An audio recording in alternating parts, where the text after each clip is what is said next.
बरेली दर्पण में आपका बहुत बहुत स्वागत है। इस वक्त हम मौजूद हैं बरेली कालीबाड़ी पर, राजेश अग्रवाल जी के घर पर हैं। आपको मैं बता दूं, वित्त मंत्री भी रहे हैं उत्तर प्रदेश सरकार में, साथ ही राष्ट्रीय कोषाध्यक्ष हैं। मैं बात करूंगा, यहाँ बहुत सारे लोग हैं। आज जो बजट पेश हो रहा है मोदी सरकार 2 का, वित्त मंत्री निर्मला सीतारमण ने जो बजट पेश किया है, पहले मैं उसकी जानकारी आपको ज़रूर दे दूं। यहाँ पर ख़ासतौर से बजट जो पेश किया गया है उसके लिए बड़ा स्क्रीन भी लगाया गया है। आप सीधी लाइव तस्वीरें यहाँ से बरेली दर्पण पर देख पा रहे हैं। बजट में क्या क्या हुआ आज वो मैं आपको ज़रूर बता दूंगा। किस किस तरह की सुविधाएं दी गई हैं, क्या क्या ऐलान किया गया है। अभी संसद में बजट पेश हो रहा है, लेकिन मैं राजेश जी से ही बात करूंगा, और भी लोग हैं उनसे भी मैं बात करूंगा आज के बजट को लेकर के।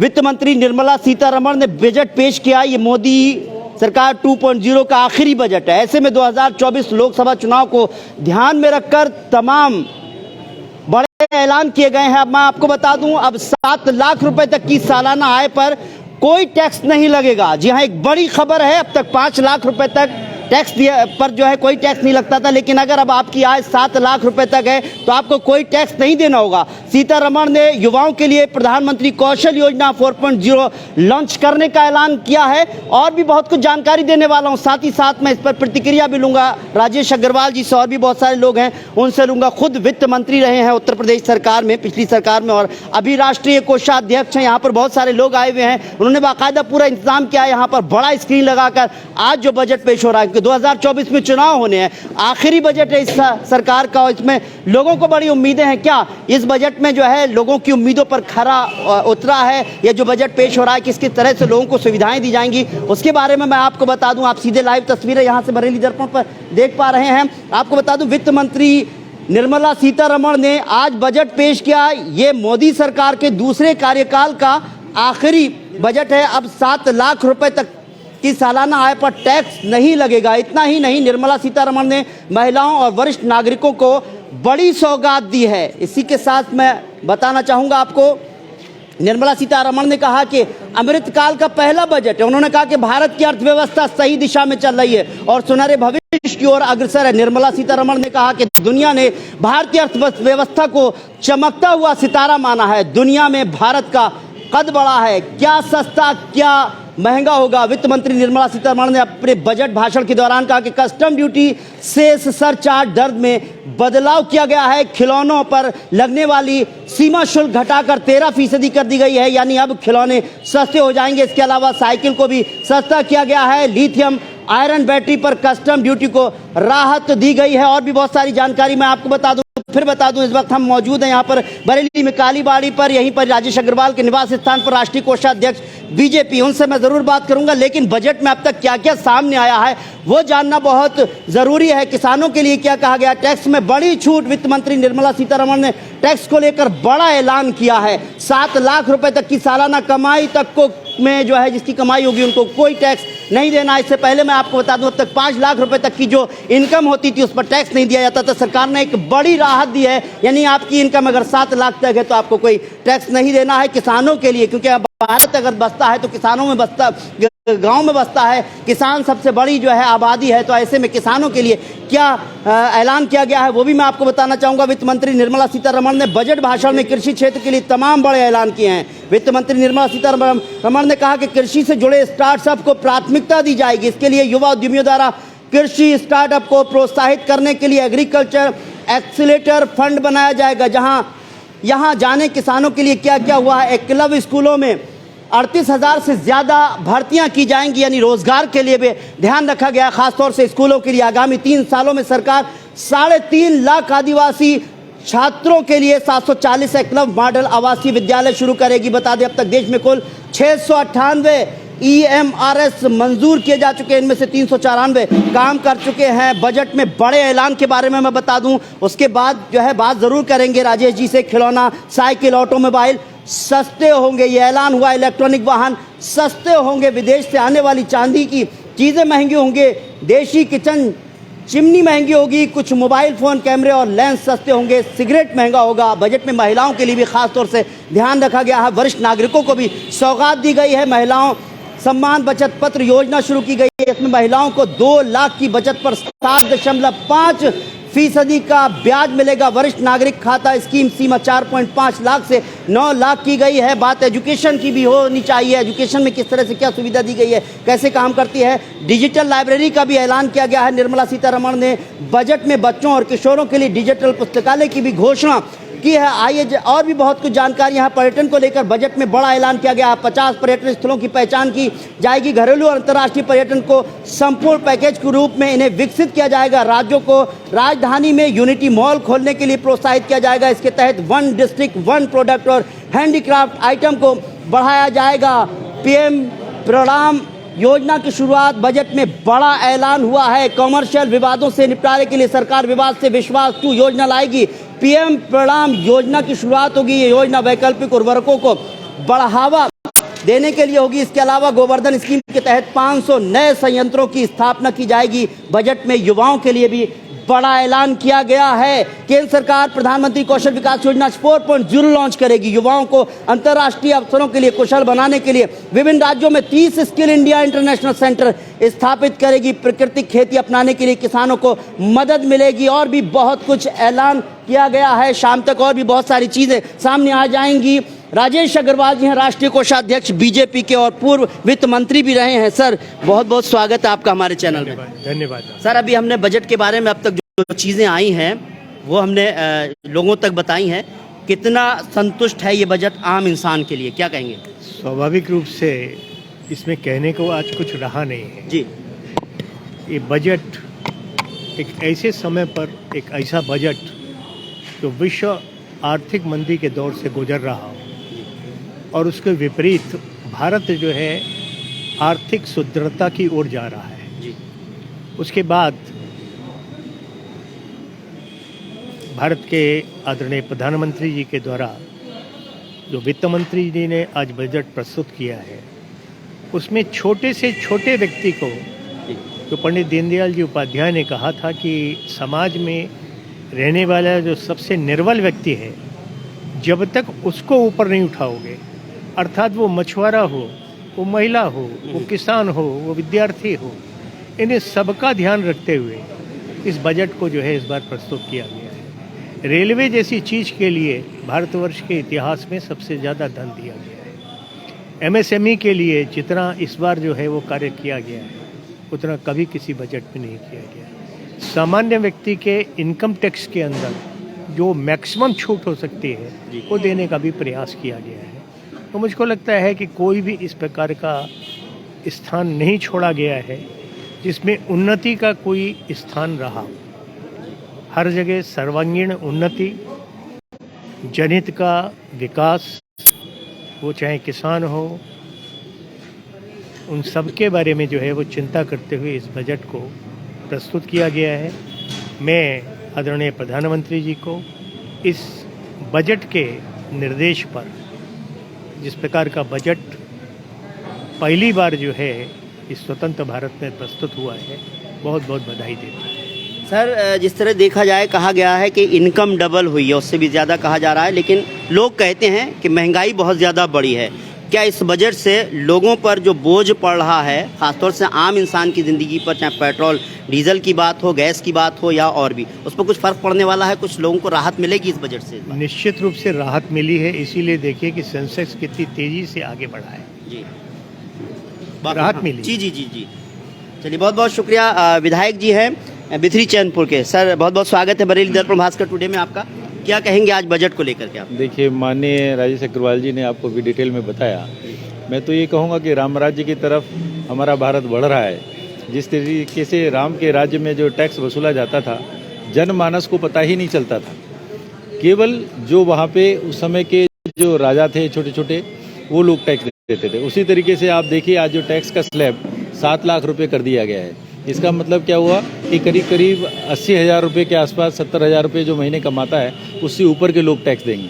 और उनके लिए भी आप समझिए कि 7 लाख रुपये का मतलब करीब 35 से 36,000 रुपये साल की बचत हो गई। करीब करीब आप समझिए कि 3,000 रुपये महीने के आसपास उनकी सैलरी बढ़ गई। ये कहिए दूसरे शब्दों में, जो किसान हमारा भारत, जिसमें मुख्य रूप से हमारा कृषि प्रधान देश है, किसान लोग बहुत ज़्यादा रहते हैं, उनके लिए जो हम लोग सम्मान निधि देते थे उसको भी सरकार ने बढ़ाया है। महिलाओं के देखिए कितना किया है, चिकित्सा के लिए देखिए नर्सिंग कॉलेज खोलने के लिए ऐलान किया गया है, जिससे ट्रेंड स्टाफ आएगा, भारत की चिकित्सा में स्थिति बढ़ेगी। एजुकेशन के लिए देखिए, विश्व में देखिए कि पोल्यूशन बढ़ रहा है, भारत ने उसकी चिंता की।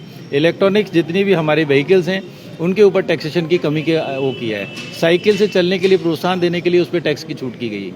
जो ऐसी चीज़ थी जिससे नशा होता है, जैसे सिगरेट है, तंबाकू प्रोडक्ट है, उन पर टैक्सेस बढ़ाए गए हैं, जिससे कि एक तरीका है उसको रोकने का। ये बहुत ही सुंदर है और निश्चित ही राम राज्य आने को है, ऐसा मुझे लग रहा है। और मैं बहुत बहुत धन्यवाद देता हूँ अपने प्रधानमंत्री जी का और जो हमारे वित्त मंत्री जी हैं उनका, कि उन्होंने बहुत अच्छा बजट दिया। वाकई पूरे दुनिया की नज़रें थी इस बजट पर। जिस तरह से कहा जा रहा है कि बहुत अच्छा बजट पेश हुआ है, आम जनता से भी हम ज़रूर इस पर राय लेंगे। और जिस तरह कहा जाए कि 7 लाख रुपए तक अगर आपकी इनकम है तो आपको टैक्स नहीं देना है। जिस तरह से विधायक जी ने भी कहा कि 80,000 रुपये तक अगर मंथली इनकम है तब आप इस टैक्स के दायरे से जो है बाहर रहेंगे। बहरहाल आम और बहुत सारे लोग हैं, उनसे भी मैं पूछता हूँ कि कितने संतुष्ट हैं सर इस बजट से आप। नमस्कार। देखिए, हर किसी की चिंता करी, चाहे मछुआरे हों, चाहे मछली महिलाएं हों, चाहे आदिवासी लोग हों, चाहे कृषि हो, चाहे डेयरी हो, हर उद्योग की इस बजट में चिंता करी गई है। एक डिजिटल लाइब्रेरी के लिए जो मोदी जी ने किया है, इससे हमारा इतिहास सारा का सारा संरक्षित रह पाएगा, सुरक्षित रह पाएगा। अब कोई दोबारा आक्रमण करके जैसे नालंदा यूनिवर्सिटी जलाई गई, इस तरह की चीज़ें नहीं हो सकती। हर चीज़ के डिजिटल रिकॉर्ड्स करने के लिए, तो चाहे महंगाई हो, चाहे आम जन के लिए हो, चाहे महिलाओं के लिए हो, चाहे घरेलू चीज़, सबके लिए किया है। वाकई सभी का ध्यान रखा, ऐसा कहा जा रहा है। हालांकि लोगों की और आम जनता की प्रतिक्रिया भी जानेंगे। और भी बहुत सारे लोग हैं। सर, क्या कहेंगे बजट को लेकर के? आज जो बजट पेश हुआ, आज का बजट भारत को एक नई ऊंचाई की तरफ लेकर जाएगा। आदरणीय प्रधानमंत्री जी के नेतृत्व में माननीय वित्त मंत्री महोदया जी ने जो बजट प्रस्तुत किया है, चाहे वो ग्रामीण अर्थव्यवस्था हो, चाहे वो इंफ्रास्ट्रक्चर हो। आप देखिए, बायोफ्यूल में जो है वो इम्पोर्ट ड्यूटी सरकार ने कम करी है। और जब देश का अन्नदाता जो है वो संपन्न होगा तो देश ऑटोमेटिकली जो है वो ग्रोथ करेगा। बिल्कुल। और चाहे जो है वो गरीबों के लिए घर बनाने का हो, इस सरकार ने हर तबके का, हर व्यक्ति का, गरीब से गरीब, छोटे से छोटे व्यक्ति का ख्याल रखा है। मैं नहीं समझता कि इससे अच्छा बजट जो है कोई और हो सकता है, चाहे वो मध्यम वर्ग के लिए टैक्स में छूट हो या कुछ भी हो। बहुत खूब। जिस तरह से कहा जा रहा है मोदी सरकार 2 का ये आखिरी बजट था, तो ऐसे उसमें मैं ज़रूर सर आपसे भी ज़रूर प्रतिक्रिया लेंगे कि बजट। जी सर, थोड़ा सा अपने आप बताएं अपने बारे में, तो ज़्यादा। मैं सुरेश सुंदरानी हूँ जी। और मैं राष्ट्रीय उपाध्यक्ष हूँ इंडियन इंडस्ट्रीज एसोसिएशन, जी। जिसके 10,000 से ऊपर एमएसएमई के मेंबर्स हैं। जी। तो ये बजट जो है एमएसएमई के लिए बहुत ही अनुकूल बजट आया है। जी। और 2-3 बिंदु मैं यहाँ मेंशन करना चाहूँगा।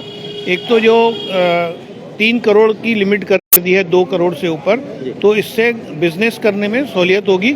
और जो अकाउंटिंग के झंझट होते हैं, ऑडिट के झंझट होते हैं, उससे मुक्ति मिलेगी। और रीजनेबल टैक्स दे के गवर्नमेंट को हम अपना काम कर सकते हैं। एज अ सीनियर सिटीज़न भी मैं बहुत खुश हूँ, क्योंकि सीनियर सिटीज़न सेविंग स्कीम में जो पहले 15 लाख रुपए की लिमिट थी, उसको भी 30 लाख कर दिया गया है। तो जो ओल्ड एज लोग हैं उनके हाथ में पैसा आएगा, और उनको बहुत ज़रूरत भी होती है, क्योंकि ओल्ड एज में बीमारी है और जिम्मेदारियां होती हैं, उसके लिए भी पैसे की आवश्यकता होती है। तो वो भी एक बहुत बड़ा अच्छा चेंज है। दूसरा, जो इनकम टैक्स में चेंजेस किए गए हैं, ये ओवरऑल पूरे लोगों को मदद करेगा और लोगों के हाथ में कैश बढ़ेगी। और कैश बढ़ने से हमारी इकोनॉमी थोड़ी तेज़ी से बढ़ती है, उत्पादन भी बढ़ेगा।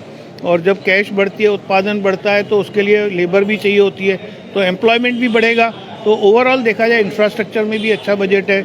और जो ग्रीन वर्ल्ड की बात कर रहे हैं, ये पहली बार हो रहा है इस बजट में कि हम लोग एनवायरनमेंट पे बहुत ज़्यादा जोर दे रहे हैं। और जब एनवायरनमेंट पे जोर देंगे तो हमारा जीवन सरल होगा, बीमारियां कम होगी।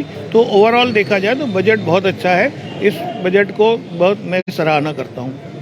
सराहना करते हैं बजट की, क्योंकि इंडस्ट्री के बारे में अच्छी तरह से जानने वाले, व्यवसाय के बारे में जानने वाले, जाहिर सी बात है उसमें उसकी तारीफ हो रही है। जितने भी लोगों से मैंने बात की, हर वर्ग का ख्याल रखा गया है, चाहे वो नौजवान हों, बुजुर्ग हों, जिस वर्ग की भी बात करें, मिडिल क्लास की बात करें, जो भी है सभी के लिए पूरा ख्याल रखा गया, ऐसा कहा जा रहा है इस बजट को लेकर के। आम जन के पास भी चलेंगे, आम ही जन में से सब लोगों से हम बात कर रहे हैं। सर, क्या कहेंगे इस बजट को लेकर? ये बजट तो बहुत सर्वसमावेशी बजट है।